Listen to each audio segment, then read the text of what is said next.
खोट्याच्या जोरावर काही काळ जिंकता येईल, पण अंतिम विजय हा नेहमी सत्याचाच होतो. कारण सत्य संघर्षात सापडू शकतं, परंतु कधीही पराभूत होत नाही.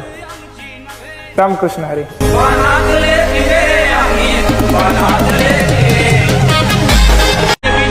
खोट्याच्या जोरावर काही काळ जिंकता येईल, पण अंतिम विजय हा नेहमी सत्याचाच होतो.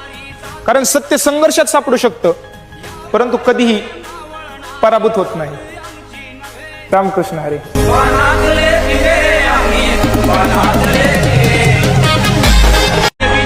खोट्याच्या जोरावर काही काळ जिंकता येईल, पण अंतिम विजय हा नेहमी सत्याचाच होतो. कारण सत्य संघर्षात सापडू शकतं, परंतु कधीही पराभूत होत नाही. रामकृष्ण हरी.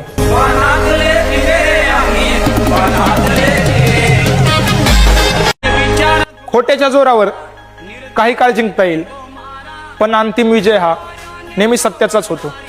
कारण सत्य संघर्षात सापडू शकतं, परंतु कधीही पराभूत होत नाही. रामकृष्ण हरी.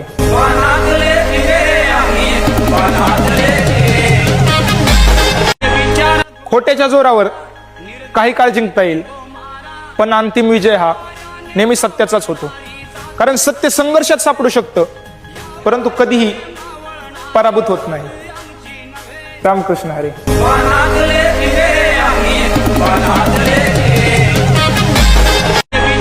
खोट्याच्या जोरावर काही काळ जिंकता येईल, पण अंतिम विजय हा नेहमी सत्याचाच